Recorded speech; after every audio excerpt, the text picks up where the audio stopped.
and abductions.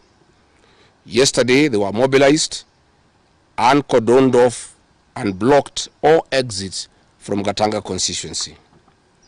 This squad was armed to the teeth and hooded and with masks to conceal their identity because of the heinous acts they wanted to commit on us. This is despite that there are existing guidelines from the High Court that officers should be in uniform and not conceal their identity.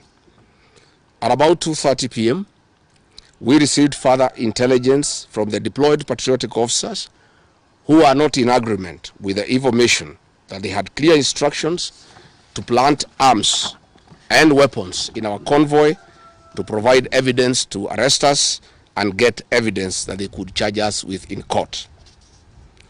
After about 30 minutes, the killer squad was joined by their counterparts who are highly trained in the use of biological weapons. Their instructions were to poison me through inhaled chemicals that would paralyze my brain within 3 months. This was the intent and the purpose of the whole operation. My team and I sought alternative routes as guided by the deployed security personnel, majority of whom are our supporters and opposed to what is going on. We have credible information that President Ruto has directed that my private security personnel be disarmed and be targeted for withdrawal of their licenses so that they can leave me vulnerable to allow room for goons to attack and possibly eliminate me. President William Ruto has expressed ungovernable anger that the state-sponsored goons are being overpowered by my private security personnel who are licensed gun holders. President Ruto is furious that the people of Kenya have not forgotten about the Kiambaa church massacre, where children and women were tortured in the 2007 and /8 post-election violence, and is unhappy that I keep on reminding the people of Kenya of the heinous act. I want to say that although Kenyans forgive each other, they cannot forget this, and there is nothing the president can do about it. The president was also utterly livid that I exposed his grabbing of 5-acre piece of land inside Gong Forest, where he intends to put a private hotel. About my statement on post-election violence, this was a precautionary statement and not incitement.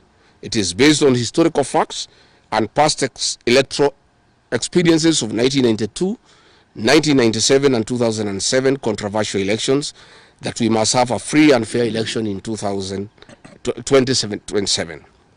It is my civic duty as a leader to remind the IEBC, all agencies and institutions charged with election management, that they must deliver free, fair, verifiable and credible election. I have heard the CS Interior and other pretenders to the throne claim that they will not allow political violence. I urge them to walk the talk. Since November 2024, political violence of great magnitude has been meted on me, my family and my supporters.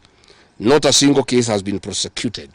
For instance, on 28th November 2024, at a solemn funeral service in Limuru, Kiambu County, I was attacked by organized criminal gangs and a police escort.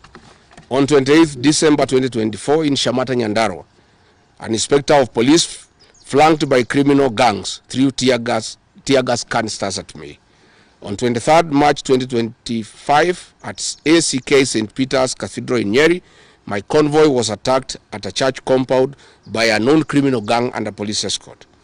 On 29th March 2025 in Naivasha town, we were attacked by the police. On 6th April 2025, at a church service in Mwik, PCA, hooded goons attacked us inside the church.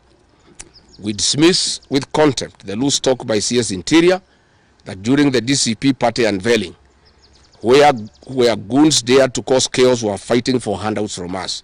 These were state-sponsored, but fortunately, they were overpowered by security personnel and supporters.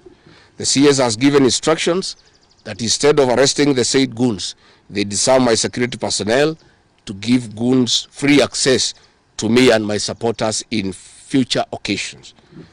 Let it be known that our party, DCP, has organic support and we do not pay supporters to attend our meetings the way